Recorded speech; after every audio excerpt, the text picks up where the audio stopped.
Imagine you're a manager at a company and your employees have been working there for 2 or 3 years. They're your all-star employees. They're doing a great job. Right. You want them on the front lines or whatever they're doing. And you go, hey, Bob, this month your pay is going to be cut in half. And nothing's changed. Do I have less work or whatever? Am I get time off? No. Okay. What do you think he's going to do?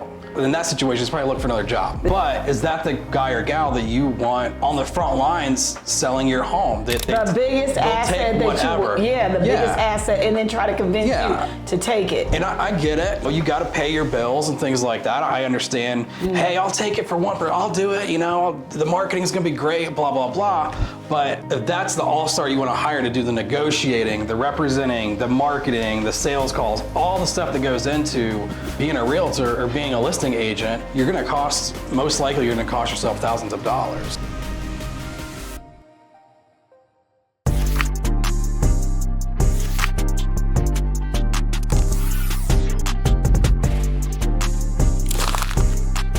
Recording, we sync this camera. 3, 2. Hey there, this is Teresa, and we're back again. Actually, we are in the New Talk Studios, and today is Real Talk Real Estate Behind the Sale. That's what we're calling this segment, and we just wanted to reach out to everybody who's out there who's got questions and concerns and things that are happening in the real estate market that we really just need to address, especially in this Central Ohio market. Today, my guest is none other than someone who's been with us for a couple of years. Yeah, has it been 3? Okay. Yeah, in 3 years, let me get it right, 3 years. Don't let me lower his time with Take a Look or in the real estate industry. And actually, he was with affiliates way before he came to Take a Look. This is Mr. Joseph Holland. And I'm telling you, last year, he did a bang up job as a brand new, what I call rookie agent, and just served a whole lot of people. So welcome, Joe. What's happening? What's going on? What's up? There's a lot going on when it comes to how do you choose the right person. And it could be with us or it could be with somebody else. There are 10,000 agents in the market right now. And the question is, if you're thinking about selling or buying, how do you make that decision? I mean,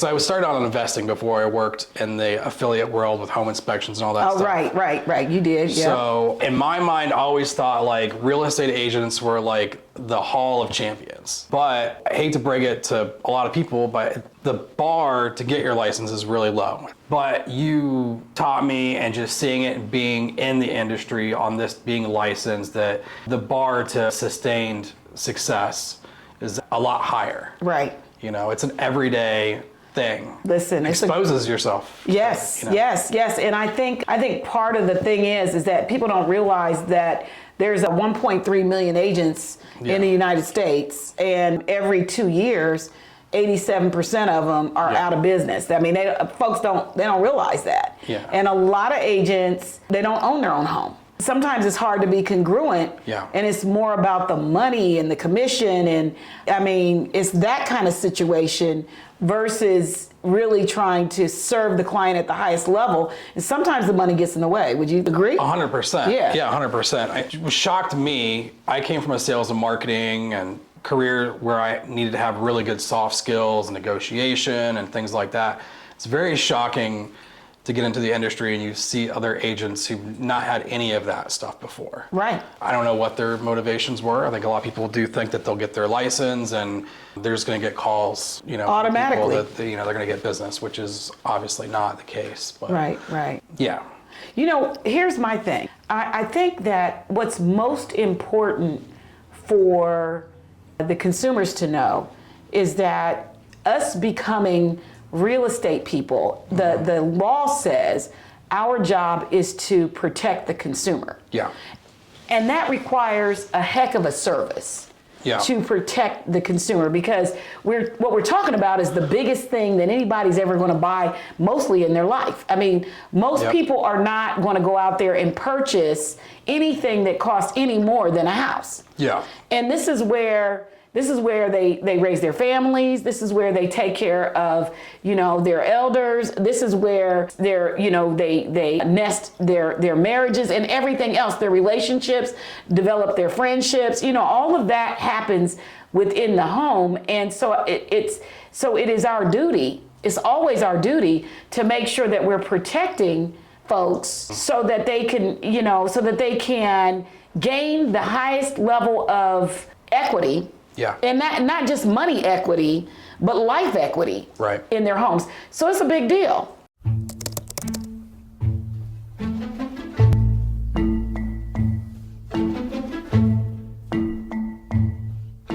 So I used to tell people that it was in any normal transaction, you've got about 8 different parties, 6 to 8 different parties touching a transaction. Yeah. But it's actually, if you think about that, at the lender, how many people touch a mortgage? Right. About Yeah. 3 or 4? At least 4. At least 4. At least 4. You got a Title. processor, Yeah. lender, appraiser, Yeah. a lot of folks. Yes. Yeah. Title company. Title company, even more than that. Yeah. So. Yeah. And then you've got, if it's a government loan, you've got even more hands and people coming in, Right. taking a You've got to look at meet it. certain So- criteria. Yeah, so a lot of people don't realize that we love to get you a contract, to write a winning offer, or to price the home with the right strategy to get the most out of it. We've got that down, and I think that's where I get most of my juice from. I get most excited about. Yeah. But it's after that point actually where, I found out this is actually where the work comes in, where we're like talking to like 20 people. Yeah, and coordinating.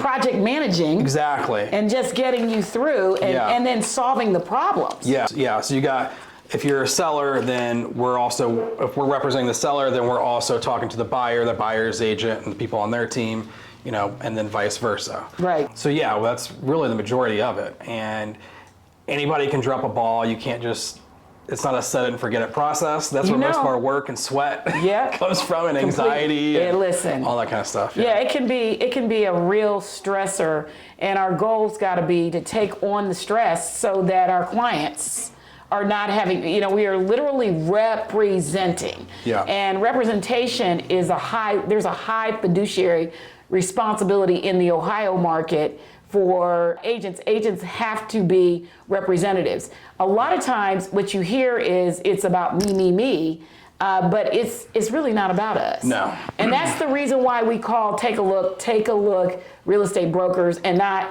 Take a Look realtors. Yeah. Because the license is with the state, and the real estate brokers is a licensed entity. It is a licensee position versus realtors, which is a club.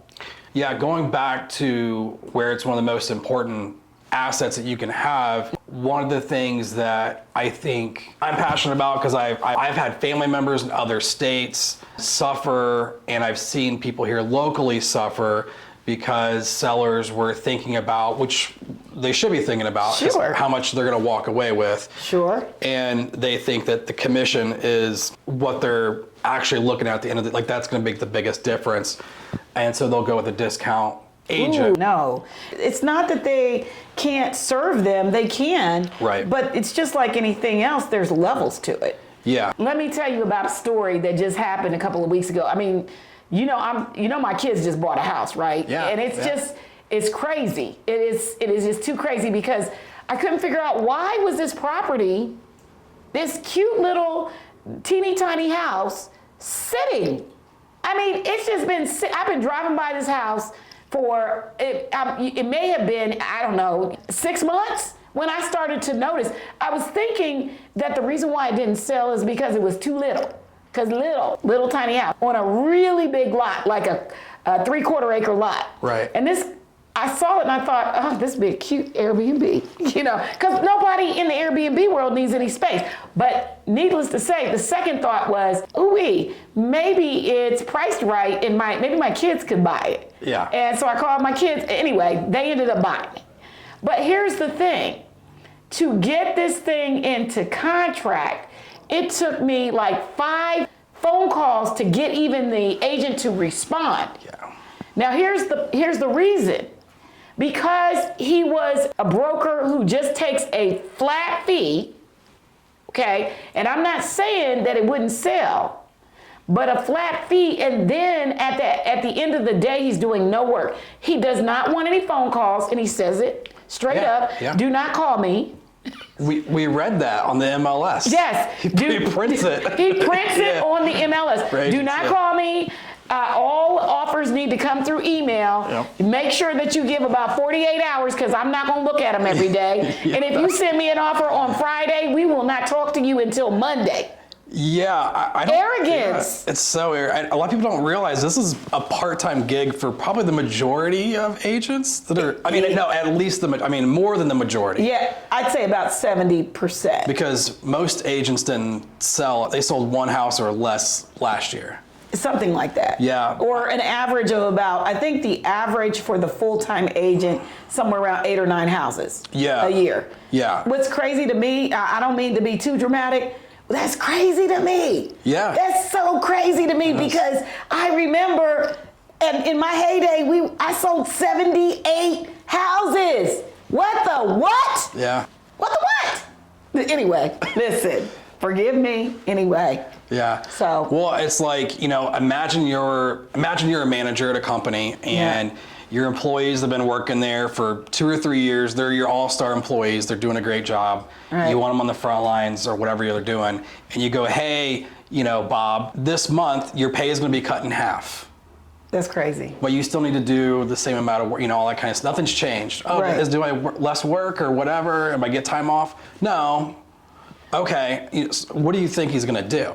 Right. Bob's probably, in that situation, he's probably looking for another job. There it is. Bob wants a new Yeah, job. yeah. But is that the guy or gal that you want on the front lines selling your home? The biggest asset that the biggest asset, and then try to convince Yeah. you to take it. And I get it, you got to pay your bills and things like that. I understand. Hey, I'll take it for I'll do it. The marketing's gonna be great. Blah blah blah.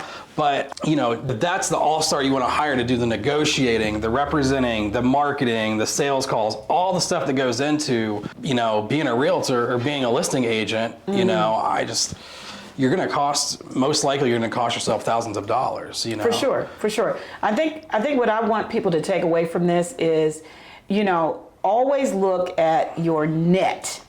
Yeah. Period. Yeah. Always look at your net. I don't need anybody else's money. I don't need anybody else's money. If I never sell another house, I'm gonna be okay. But when I do list somebody's house, I'm gonna take the time to do all the work, all the research, figure out exactly what I need to do. If I'm the primary agent, they're going to get their photos taken. Yeah. We are going to make sure that the house is clean. It's going to be staged. I'm going to tell you if you need to remove that ugly whatever. Yeah. Because your house becomes my store. Yes. So, and absolutely. sometimes there are Absolutely. harder conversations. Yeah. Sometimes we got to take the time, and you'll find that there are all kinds of folks that come out to try to represent you that really will say whatever they need to say to open the door. Yeah. But that's the reason why we've got so many expired listings, so many pricing discrepancies, Yeah. a bad reputation in many cases, with people feeling like, we're overpaid. Yeah. And under delivering. Right. I mean, that's not the deal. That's not the deal. Yeah, I think if you're interviewing agents and you want to make that person sweat, ask them to say, hey, can I see your calendar? I mean, right? That'll tell the story of what's going on. Yeah, what's happening. Yeah, and the thing is that we're always fireable. Yes. No matter what. We have Yes. fiduciary duties, and if they can't tell you what those are, obviously don't hire them. Right. But we're always fireable, So, but back to what you said about the storefront, since we kind of went that direction. Yeah. About how do you get the most out of your home? I know, like last year we had that home it was in Galloway. Yes. Yeah. And there was a couple things that went into it, and one was Defunct the funky. That was it. Yeah. Defunk the funky. And- you gotta get rid of the stinky smells. Yeah, and it wasn't like you walked into a sewer. I mean, it was a nice house. People lived there. They It had was dogs. nice. It was the family. dogs. It was the dogs. It's Kids and always dogs. kids You're and gonna dogs. have, you've got lives and careers and things like that. I'm sure my house smells like me or whatever. I hate to think about it, but I But know we it get does. nose blind. Right. We get right. nose blind. Yeah, but going into it, I ran a bunch of comps. Yep. And I was very confident. I was like, hey, this will sell for $305, $310, $315, somewhere in that range. Right. And there's a reason, all sorts of things can happen between there. For sure. And so we studied the homes that were in the next price bracket above. Right. And you even went in and did some work. I absolutely did. Yes, you did. That's what I'm talking about. I did do some sweat equity on that. Yes, you did. You I did. did some painting, some carpeting. Yep. They had 3 agents They did. Yes, they did. because we did what it took. Yes. Yeah. Yeah, and I brought you in. Yes. And I say that because it was more important. These were friends of mine, and it was more important that there was a really good job done, and I didn't let my emotions of them being friends and I didn't want there to even be a glimmer of a distraction. Exactly. And so, yeah. But you came in and you were like, to maximize the sale, we needed to put this up there, take those down, get that furniture out of here, and we did just that. Mm-hmm. And we listed for $299, and it sold for $330. I know it. I know it. It was. And I wrote the contract on an open house right then. The buyer there. walked in. We wrote that contract. It appraised Yes. for that amount Yep. by an appraiser, and it was the highest dollar home sold in the neighborhood. Mm-hmm. So we raised the value of the whole neighborhood. The whole neighborhood got raised. So here's the question. So that's for sellers. Yeah. Let's quickly go over what we need to do for buyers because there's a lot of fear in the marketplace. Yeah. And I'm outside the box with it. I really am. I have to be because that's been my experience. Like I know that ownership is not it is the most important thing you can do financially, in my mind, to secure your future because you've got to have a baseline place to live, and you also don't want to be subject to somebody else's ability to raise your, cost of living. Out. Yeah, well, and that's what they're doing. Right. Literally, I get at least 5 calls a week where people are saying, my landlord is selling the house, I have 30 days to move, and they're just frantic because when they get out there, after a market like this, then what happens? I'll tell you what happens. The rent is not what they were expecting. No. Because they haven't been out there for a minute. And now, whatever the baseline is on sales, that's going to be the rent is always a premium on top of the mortgage. So speak to it. What should people be doing?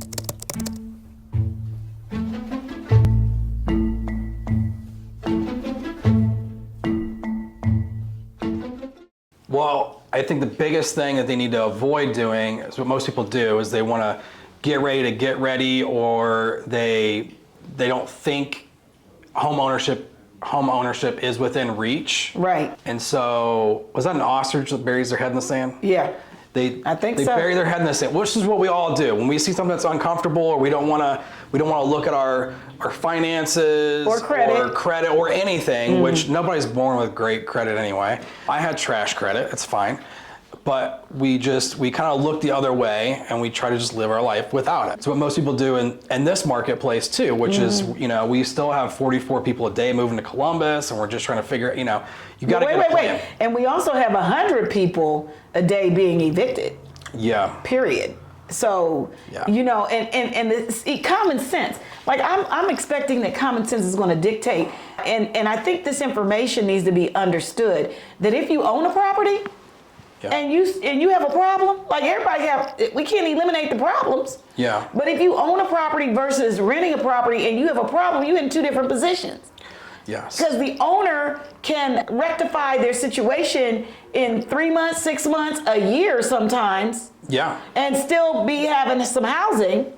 But the renter is out in about 3 weeks in Central Ohio. Yeah, it's scary because they own your living situation, basically. You know, you can have the best job or whatever, but when you have to find somewhere else to live and reconfigure how much you can afford monthly and all that kind of stuff, like, that's stressful. But, you know, and most people don't realize too, they're already paying a mortgage. Already. Somebody else's Somebody's mortgage. Your rent's y'all. going up because the value's going up, the taxes are going up. Right. And they are not going to eat the taxes. They're going to pass those on to you. Or the cost. And Right. they are going to refinance, because that's a deal that Yeah. I do. Yeah. And there's never a time where I'm going to pay it. Somebody else is going No. to pay it, because Yeah. it's utility. Yeah. It is the use. You're using somebody else's stuff. Yeah. So let's tell them what they should be doing at this point, and then, you know, we're going to get back. We're going to definitely have to get back together and get out there and tell more of the story. Yeah. More stories, because I think people learn more from stories and other people's experiences than they do from just hearing it. So Okay. then we can give some real examples and share some of the stories without sharing names. Yeah. But, you know, so folks can learn Okay, yeah. about, you know, how important it is and the why. So you want to give us a quick, you know, wrap up story of one of your recent clients who just maybe recently purchased, because there's some exciting things that have happened. Yeah. With your clients in particular. Yeah. You know, things like tax abatement, things like, you know, the grants, and everybody has access, but everybody doesn't know how to tool them and use those tools to the highest advantage for their clients. So share a little bit of that, and then we're going to wrap up Yeah. and give them a way to contact us. Yeah, so we'll call him Roger. Roger was, him and his wife, they had 2 kids with one on the way, and they wanted to buy a home. And so they reached out to me, and they were looking in the new build direction. And, you know, they took the first step, and was able to educate them. Right. Right.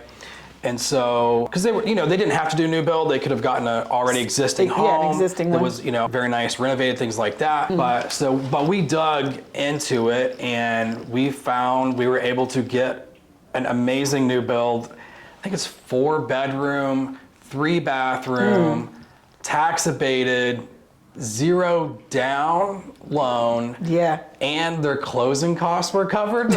So, I mean, how much better can it get? and they got did they get an upgrade? I believe they got some discounted upgrades as well. And they're paying, they're paying less than $2,500 a month, okay? Yeah, and that might sound like a lot to folks. That's not. It's not. You don't have to, you know, on a new build, you don't have to go that high. But Right. just in this story, they wanted a new build. For a 4-bedroom, 3-bathroom, brand new house, but, you know, the thing was that they reached out. We spent time together. And so otherwise they were just kind of out there looking around, talking to people, you know, filling things out on websites. Not even getting really good information. Not getting good information. So that's Right. the first thing that you need to do is you need to reach out. If you're going to make a plan, you need to reach out to somebody, reach out to us.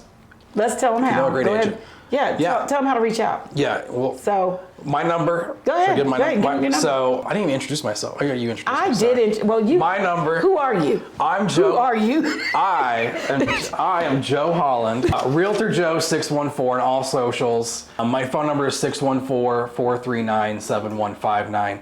Can they call you at, you know, you want them to text you? What do you want them to do? Call and text me. Just FYI, I turn all my notifications off after a certain time of night. So what time? I'm not at your beck and call, and I'm not telling you. Yeah, okay. You just use your best judgment. Qualify yourself. Listen, send him a message. He'll get it. If he doesn't get it in the late evening, he'll get it in the morning. Yeah. And he will respond, I'm pretty sure. Get the information. Don't make a plan based off of facts that you don't have. That's the worst thing you can do is make a plan that you don't have the right information for. It's about know? your awareness. You got to It's be about your aware. awareness, You got to be yeah. aware, and then you got to make a decision Yeah. that you want to become aware and get the right information. Whether you're thinking about buying or selling tomorrow or 5 years from now, just get the information.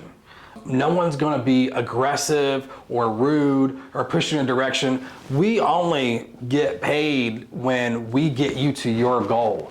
And only you know your goal. We're just here to Serve. serve, and give you the best tools and service possible to get you there. So do that. If it's 5 years down the road, get it now. Get the information now so you can make the right plans. Yeah, absolutely. So shooting blind. Yeah, yeah. So. The last thing, let's talk real quick about first-time home buyers. You know, please give the story. Let's talk about it real quick so we know how the direction they should go from the story that you're about to tell. Yeah, so one of my favorite first-time homebuyer stories, they were acquaintances of my wife. I will call her Brenda. All right. Brenda and her husband, Brandon, they lived in an apartment out towards Reynoldsburg. They were paying about $1,200 a month, and, they were wanting to buy a home. The husband doesn't want to live next door to people. He wants to have lots of space, and I said, Brenda, you guys live in an apartment right now? Right. You guys can play Morse code with the neighbors and all that kind of stuff. So I said, hey, how about we do this? We strip down all the romantic ideas we have of what buying a home is in America today. Yeah. Let's look at it purely financial.